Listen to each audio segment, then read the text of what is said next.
یہ مہینہ شوال کا مہینہ ہے. اس مہینے میں وہ لوگ جو حج کی سعادت حاصل نہیں کر سکتے، اللہ رب العزت نے ان کو موقع عطا فرمایا ہے کہ پورے سال کے، یعنی رمضان کا روزہ رکھا پورے مہینے کا، پھر 6 دن جو شوال کے روزے کے ہیں جن کو ششیدی روزہ کہا جاتا ہے، اس کو رکھ لیا تو پورے سال کے روزے دار بن گئے. اللہ کے نبی محمد رسول اللہ صلی اللہ علیہ وسلم فرماتے ہیں، صحیح مسلم کی روایت ہے، من صام رمضان ثم اتبعه 6 من شوال كان له كصيام الدهر. جو شخص رمضان کا پورا مہینہ روزہ رکھے اور اس کے بعد شوال کے 6 روزے رکھے تو اس نے گویا پورے سال کا روزہ رکھ لیا. یہ پورے سال کا روزہ کیسے ہوا؟ ایک تو اس طرح سے کہ اللہ کے نبی محمد صلی اللہ علیہ وسلم فرماتے ہیں نیکی 1 سے لے کر کے 10 گنا تک ہے. ہم نے پورے مہینے روزہ رکھا ہے تو اگر ہم اس کو 10 سے ضرب دیں گے تو کیا ہوگا؟ 10 مہینے ہو جائیں گے.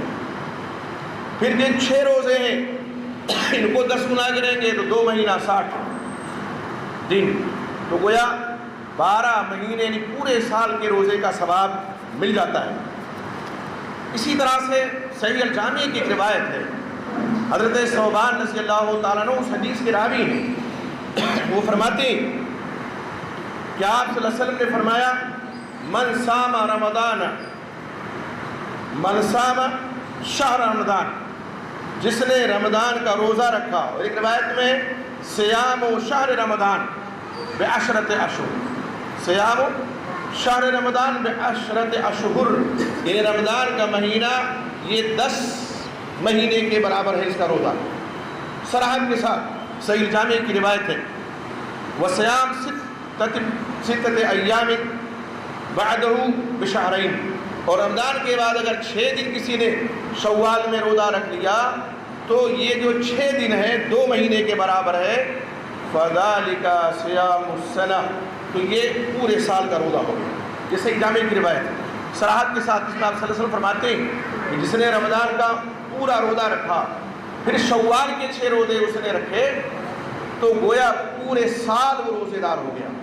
تو اللہ رب العزت کا کرم ہے کہ نہیں، اس کی نوازش ہے کہ نہیں، اس کا فضل ہے کہ نہیں، اس کی کرم گستری ہے کہ نہیں اپنے ان بندوں پہ جن کو حج کی سعادت نہیں مل پا رہی ہے.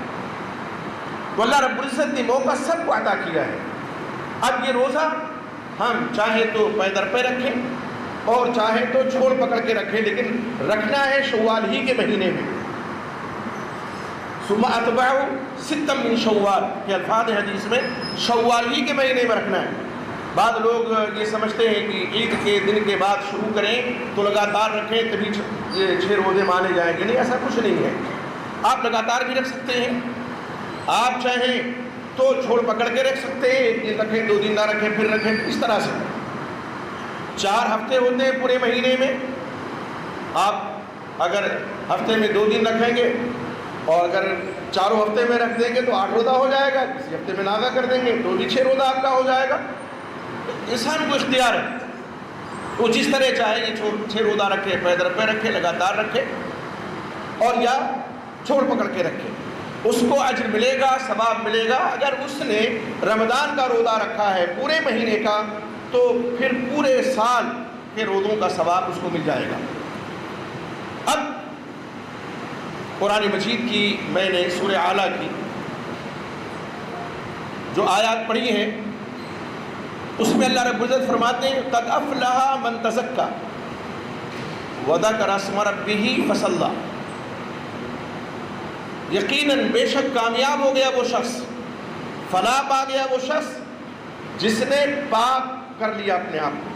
کس سے پاک کر لیا؟ شرک کی آلودگیوں سے، معاصی سے، گناہوں سے، اللہ کی نافرمانی سے. جس نے اپنے آپ کو پاک کر لیا وہ کامیاب ہو گیا. اور کیا؟ وذکر اسم ربہ، اور اپنے رب کا نام بھی یاد رکھا اس نے، ذکر اللہ کا کرتا رہا.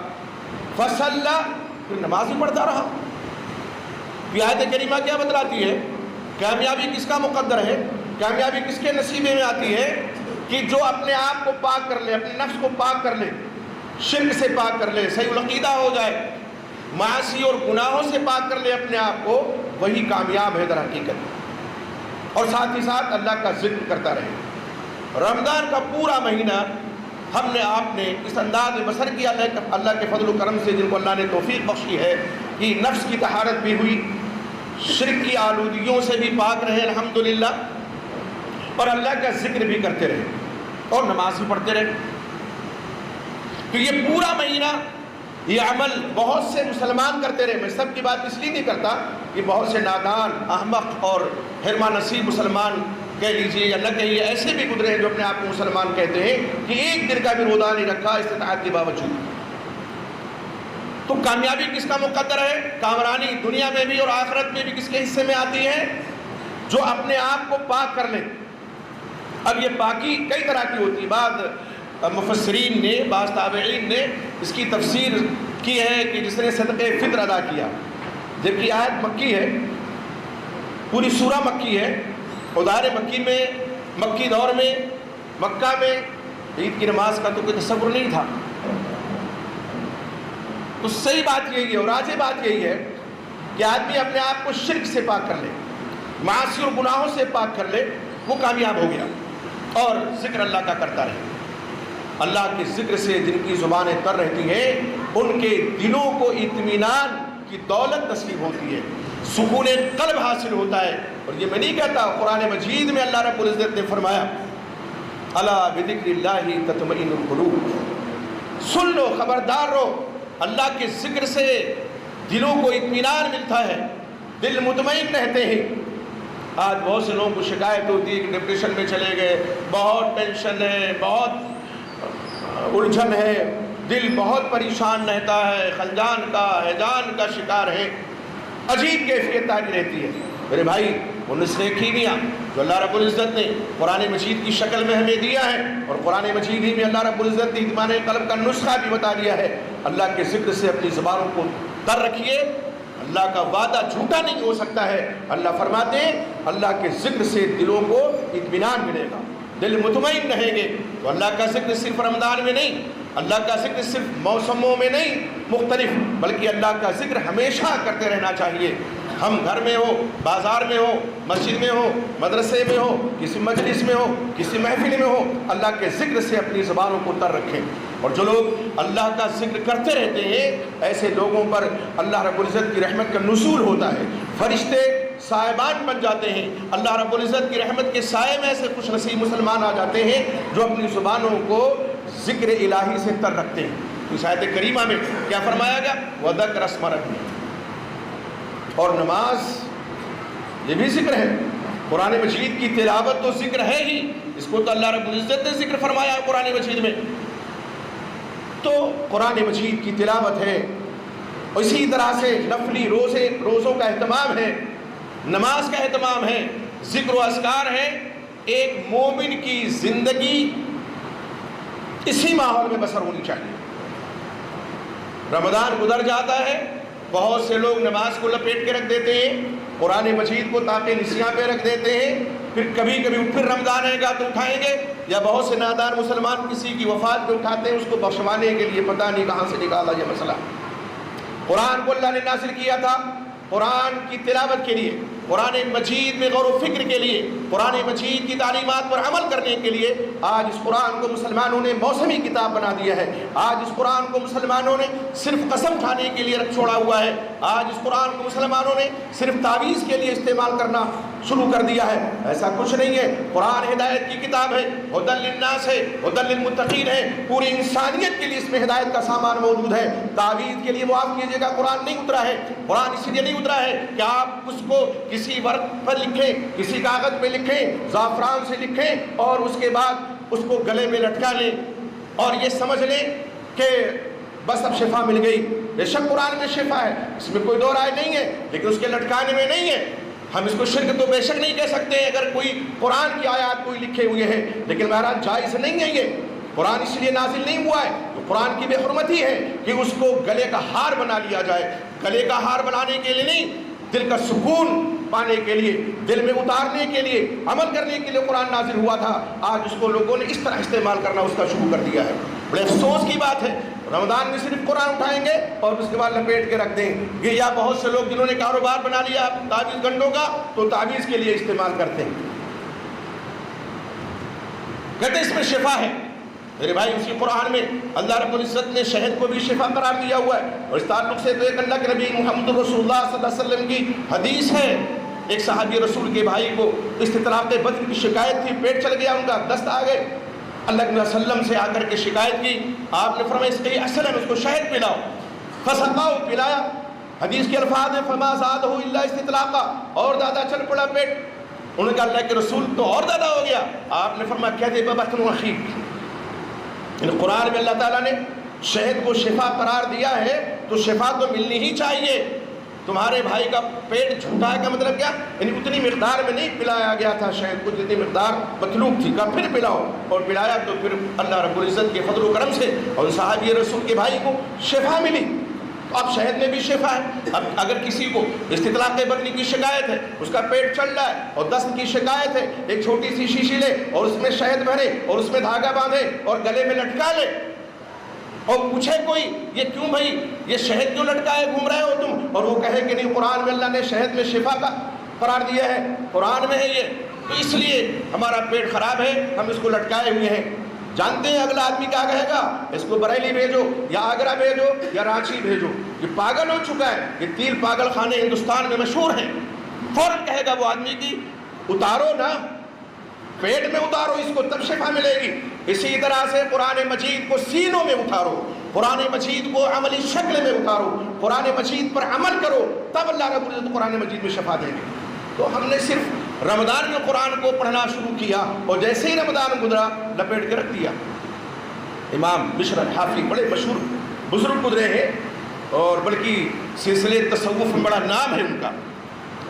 ایک مرتبہ کسی نے ان سے کہا، اور یہ باقاعدہ طور پہ سوال کیا گیا کہ جب رمضان گزر جاتا ہے تو بہت سے لوگ کیا کرتے ہیں، جو محنت وہ کرتے تھے عبادت میں، کوشش و کاوش کرتے تھے عبادت میں، کہاں رمضان کے مہینے، رمضان میں بہت شوق سے بہت محنت سے عبادت کرتے ہیں، لیکن جیسے ہی رمضان کا مہینہ گزر جاتا ہے سب چھوڑ دیتے ہیں، سب نماز، تلاوت قرآن مجید، ذکر و اذکار سب کو چھوڑ دیتے ہیں۔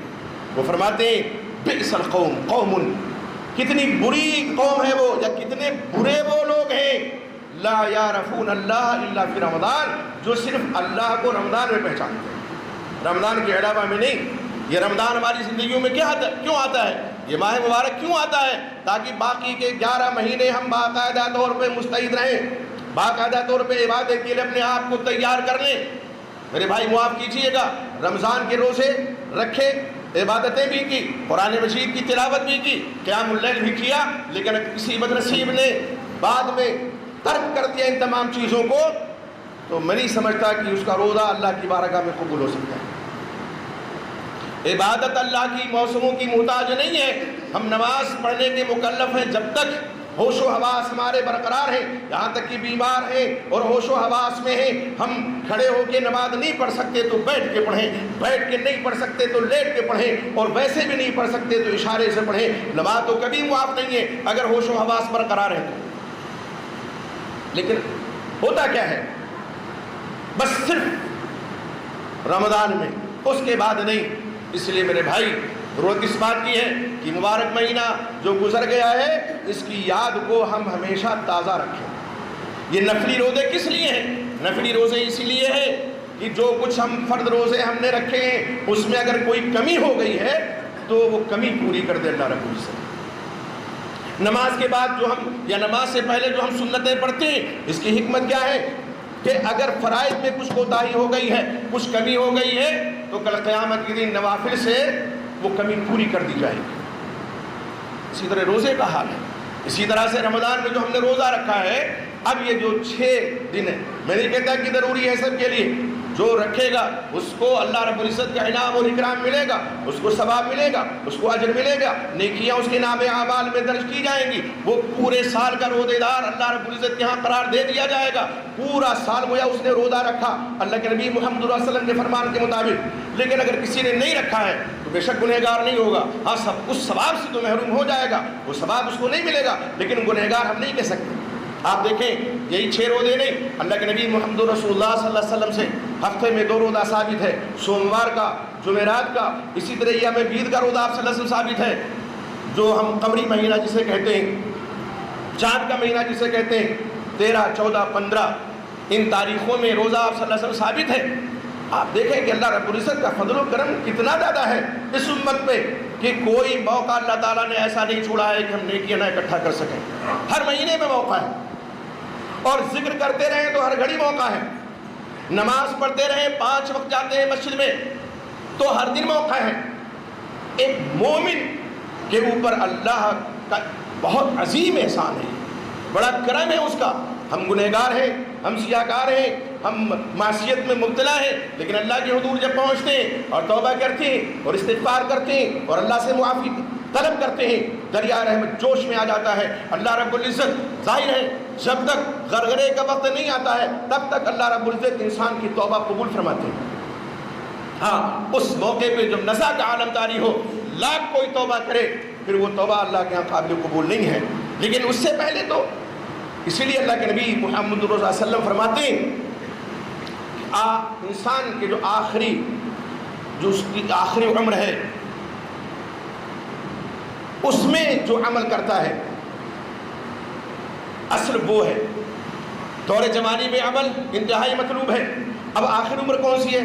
70 سال کی، 80 سال کی، 90 سال کی؟ ہمیں تو پتہ نہیں ہماری آخر عمر ابھی آ جائے۔ عمر کے بارے میں کسی کو پتہ نہیں ہے، کوئی 2 سال، کوئی 10 سال، کوئی 20 سال، کوئی 50 سال، کوئی 60 سال، کوئی 70 سال، کوئی 80 سال، اتنے ہی جیتے ہیں۔ اور دادا جی گیا آپ صلی اللہ علیہ وسلم تو فرماتے ہیں میری امت کی عمر 60 اور 70 کے درمیان ہے، اور بہت کم لوگ ہیں جسے تجاوز کر جائیں، اس کو پار کر جائیں۔ ہم اپنی کھلی آنکھوں سے دیکھ رہے ہیں تو آخر عمر یہ نہیں ہے کہ بوڑھے ہو جائیں، ہوا مطمئن ہو جائیں، ہاتھ پیر ہلنے لگے تب آخری عمر آ گئی، آخر عمر پتہ نہیں ہے نا۔ اس لیے ہمیں عمل کرتے رہنا چاہیے، عمل سے کوتاہی نہیں برتنی چاہیے۔ اللہ نے یہ موسم عطا کیا تھا، ہم اس کو عبادتوں کا موسم کہہ سکتے ہیں، روزوں کی فصل بہار کہہ سکتے ہیں، اللہ کو راضی کرنے کا موسم کہہ سکتے ہیں، لیکن صرف اللہ کو ہمیں اسی مہینے میں راضی نہیں رکھنا ہے، ہر لمحے راضی رکھنا ہے، ہر مہینے راضی رکھنا ہے، ہر دن راضی رکھنا ہے، ہر ساعت راضی رکھنا ہے اللہ رب العزت کو، تو یہ ہمیں کرنا چاہیے۔ اور اگر ہم نے کوتاہی برتی تو کتنے لوگ ایسے کوتاہی برتتے ہیں، مسجدیں ویران ہو جاتی ہیں، مسجدیں مرثیہ خواہ ہیں کہ نمازی نہ رہے، یعنی وہ صاحب اوصاف حجاز کی نہ رہے، مرثیہ گناہ ہوتی ہیں، مسجدیں نمازیوں کے لیے ترستی ہیں۔ پورے رمضان مسجدیں اپنی تنگ دامانی کی شکایت کرتی ہیں، تنگ ہو جاتی ہیں، پھر ہم بیٹھتے ہیں اور بیٹھنا بھی چاہیے، پھر ہم مشورے کرتے ہیں کہ مسجد کو اور کشادہ ہونا چاہیے، ابھی 1 منزل ہے، 2 منزل ہونا چاہیے، پھر 3 منزل ہونا چاہیے، پھر 4 منزل ہونا چاہیے۔ یہ کب ہوتا ہے؟ رمضان کے مہینے میں۔ لیکن جیسے رمضان کا مہینہ گزرا، عید کا چاند نظر آیا اور عید کی خوشیاں ہم نے منائی، تو پھر عید ہی کے دن سے غفلت کا شکار ہو جاتے ہیں، مسجدیں ویران ہو جاتی ہیں، پھر کوئی نہیں بیٹھتا ہے۔ پھر کبھی کبھی یہاں بھئی وہ سال میں 2 موقع ہے، عید اور بقرعید کا، اور ایک موقع ہے رمضان کا جس میں بھیڑ بہت ہوتی ہے، تو ہونی چاہیے، کشادگی ہونی چاہیے۔ تو رمضان کے مہینے میں صرف ہونا کیا چاہیے کہ ہر مہینے میں مسجدیں زبان حال سے کہیں کہ میرے اندر اضافہ کرو، کشادہ کرو مجھے، اگر تنگ ہے جگہ نیچے تو اوپر منزل بناؤ۔ یہ ہر مہینے مسجد کو شکایت ہونی چاہیے، لیکن مسجد زبان حال سے شکایت کب کرتی ہے؟ صرف رمضان کے مہینے میں۔ تو کیا ہم رمضان ہی کے مہینے کے مسلمان ہیں؟ بقیہ کے ایام میں صحابہ کرام رضی اللہ تعالیٰ عنہ کے بارے میں آپ نے رمضان کے مہینے میں اسی منبر سے سنا ہوگا کہ جب رمضان کا مہینہ آتا اس سے 6 مہینے پہلے اللہ سے دعا کرتے تھے اللہ رمضان کا مہینہ مل جائے، اور جب گزر جاتا تو باقی پھر جو کچھ رمضان میں انہوں نے کیا ہوا ہوتا ہے اس کی قبولیت کی دعا فرماتے تھے کہ اللہ ہماری عبادتوں کو، ہمارے روزوں کو، ہمارے قیام اللیل کو، ہماری تلاوت قرآن مجید کو شرف قبول عطا فرما۔ اب ہم کب کریں گے؟ جب نماز پڑھیں گے، نفلی روزے رکھیں گے، نیک عمل کریں گے تبھی تو دعا کریں گے کہ اللہ جو کچھ ہم نے کیا ہے، مسجد میں جاتے نہیں رمضان گزرنے کے بعد، سجدہ کرتے نہیں، اللہ کے سامنے جھکتے نہیں، تو ہمیں یہ دعا کرنے کی توفیق بھی اللہ کی طرف سے نہیں مل سکتی، اور بغیر اللہ کی توفیق کے کچھ بھی نہیں ہو سکتا ہے۔ اس لیے ہمیں ہمیشہ اللہ سے اللہ کی توفیق مانگنی چاہیے، عبادت کی، تلاوت قرآن مجید کی، روزہ رکھنے کی توفیق جس کو مل گئی بہت بڑا خوش نصیب ہے۔ ہم کچھ نہیں ہیں، آپ کچھ نہیں ہیں، کوئی شخص کچھ نہیں ہے، کتنا نیک عمل کیوں نہ کوئی کرتا ہو، اگر اللہ کی توفیق اس کے شامل حال نہیں ہے تو کچھ نہیں ہے۔ اللہ اگر کسی پر رحم نہ کرے اس کی بخشش نہیں ہو سکتی، اور رحم کن پر اللہ کرتا ہے؟ اپنے مومن بندوں پر، صالحین پر، اتقیاء پر، اولیاء پر، ان پر اللہ رب العزت کا رحم ہوتا ہے۔ تو ہمیں ہمیشہ اللہ سے اللہ کی توفیق مانگنی چاہیے کہ اللہ عبادت کی توفیق عطا فرمائے، قرآن مجید کی تلاوت کی توفیق عطا فرمائے، رمضان کے روزے گزر گئے تو نفلی روزہ رکھنے کی توفیق عطا فرمائے۔ میرے بھائی یقین جانیے، ہمیشہ ہم اور آپ اگر اللہ سے اللہ کی توفیق مانگتے رہیں گے، ہمارے دل کو یہاں اطمینان ملے گا، سکون کی دولت سے ہمارا دل بھر جائے گا۔ ٹینشن کتنا بھی ہو، آدمی ہراساں و پریشان نہیں ہوگا، کوئی سوال ہی نہیں ہے۔ میں نے عید کے خطبے میں وہ حدیث سنائی تھی حضرت عبداللہ رضی اللہ تعالیٰ عنہ کی، صحیح بخاری کے حوالے سے۔ ہماری مثال ویسی ہونی چاہیے، آندھی آئے، طوفان آئے، لیکن ہمارے ایمان میں تزلزل پیدا نہ ہو، زلزلے نہ آئے، تھرتھراہٹ پیدا نہ ہو، اللہ پر توکل ہو، اللہ پر بھروسہ ہو۔ یہ حالات آتے ہیں، گزر جاتے ہیں، گزر جائیں گے۔ ہمارے اسلاف کی زندگیوں میں اس سے زیادہ مشکل حالات آئے اور وہ گزر گئے، لیکن انہوں نے رب کو راضی کیا، رب ان سے راضی ہوا، اور ان کے لیے باقاعدہ قرآن مجید میں ہمارے اسلاف صحابہ کرام رضی اللہ تعالیٰ عنہ کے بارے میں اللہ نے فرمایا رضی اللہ عنہم ورضوا عنہ۔ اس سے بڑا سرٹیفکیٹ کیا ہو سکتا ہے؟ تو ہمیں چاہیے کہ ہم اللہ سے راضی رہیں اور اللہ کو راضی کرنے کی ہم کوشش و کاوش کریں، لیکن یہ صرف رمضان کے مہینے میں نہیں، رمضان کے بعد بھی۔ اس لیے میرے بھائی مسجدوں کو آباد آپ پورے سال کیجیے، آپ کو اللہ نے تندرستی دی ہے، آپ مسجد تک پہنچ سکتے ہیں، جماعت کے ساتھ پڑھیں، آپ نماز جماعت کے ساتھ پڑھیں۔ اور یہ تو آزمائش کا دور ہے، ہمیں اور آپ کو آزمائش میں کھڑا کرنا ہے۔ اب ہمیں انتظار نہیں ہے کہ اذان کی آواز کان میں پڑے گی تب مسجد جائیں گے، ہمیں تو اپنا موبائل دیکھنا ہے، موبائل نہیں تو گھڑی اگر ہاتھ میں تو گھڑی دیکھنی ہے، نماز کا وقت ہو گیا ہے، اب چلو مسجد چلتے ہیں۔ مسجدوں کو آباد کیجیے، اور یقین جانیے جس دن مسجدیں آباد ہو گئیں اور جس دن مسجدوں نے زبان حال سے کہنا شروع کیا کہ ہمارے اندر تنگی آ گئی ہے، رب کی رحمت کا نزول ہوگا، رب کی رضا حاصل ہوگی، پوری دنیا اگر کیوں دشمن کا اگر کیوں نہ ہو جائے، کوئی بھی ہمارا آپ کا بال بیکا نہیں کر سکتا ہے، کوئی بھی کسے باشد، کتنی بڑی طاقت اور کتنی بڑی سطوت کا مالک کیوں نہ ہو جائے، اگر مومن مسجدوں کو آباد کرنا شروع کر دے، رب کو راضی کر لے، اور جو رب کو راضی کرے گا، رب کا خوف دل میں پالے گا، وہ کسی سے خوف زدہ نہیں ہو سکتا ہے، جنت اس کا ٹھکانہ ہے۔ وَأَمَّا مَنْ خَافَ مَقَامَ رَبِّهِ وَنَهَى النَّفْسَ عَنِ الْهَوَىٰ فَإِنَّ الْجَنَّةَ هِيَ الْمَأْوَىٰ۔ قرآن میں اللہ نے فرمایا جس نے کیا ہے، جو خوف کھائے اپنے رب کے سامنے کھڑے ہونے سے، کیا کھڑے ہو کر کے وہ ڈر رہا ہے، خوف زدہ ہے، نماز پڑھتا ہے تو گریہ وزاری طاری ہے، ذکر و اذکار کرتا ہے تو گریہ وزاری طاری ہے، اور اگر رونا نہیں آتا ہے، آنکھیں آنسو نہیں بہاتی ہیں، تو رونے کی جیسی کیفیت وہ پیدا کرتا ہے اپنی عبادت، اپنی دعاؤں میں، اللہ رب العزت کی رضا اس کو شامل حال ہوتی ہے، اللہ کی رحمت نازل ہوتی ہے، رب کی رحمت نازل ہوتی ہے ایسے بندوں پر۔ تو میرے بھائی رمضان گزر گیا، لیکن رمضان کا سبق ہمیں پورے سال یاد رکھنا ہے، پورے سال آپ مسجدوں کو آباد کر کے دیکھیے، کسی کا خوف آپ کے دل پہ طاری نہیں ہو سکتا ہے، کوئی سوال ہی نہیں۔ اور موت تو اٹل حقیقت ہے، اس کا تو منکر دہریہ بھی نہیں ہے جو رب کو نہیں مانتا، وہ بھی موت کا اقرار کرتا ہے، موت کا عقیدہ رکھتا ہے کہ مرنا ہے اسے بھی، سب کو، پوری دنیا کو، کل من علیہا فان، جتنے ہیں وہ زمین پہ سب کو فنا ہے، اللہ کو بقا حاصل ہو۔ تو میرے بھائی ضرورت اس بات کی ہے کہ ہم رب کو ہمیشہ راضی رکھیں۔ آپ دیکھیں گے کسی کا خوف، اور جس نے اپنے دل میں اللہ کا خوف بسا لیا، دنیا کا خوف اس کو ہراساں اور پریشان نہیں کر سکتا ہے۔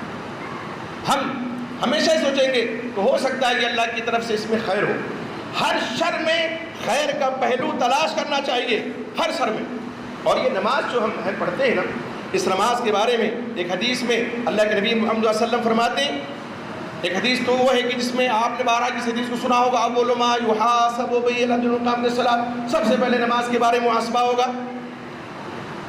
فَإِن صلحت، اگر نماز اس کی درست ہے، صلح سائر عملی، سارے اعمال اس کے درست رہیں گے.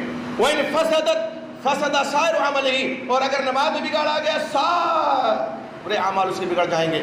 اور دوسری حدیث میں آپ صلی اللہ علیہ وسلم فرماتے ہیں، الموجم الاوسط امام طبرانی نے اس کو نقل کیا ہے اور یہ صحیح روایت ہے، امام البانی رحمۃ اللہ اس روایت کو صحیح قرار دیا ہے. آپ فرماتے ہیں یُنظر فی صلاتہ، نماز کے بارے میں دیکھا جائے گا اس کی نماز کے تعلق سے. فَإِن صلحت فقد افلح، نماز اگر درست رہی تو کامیاب ہو گیا.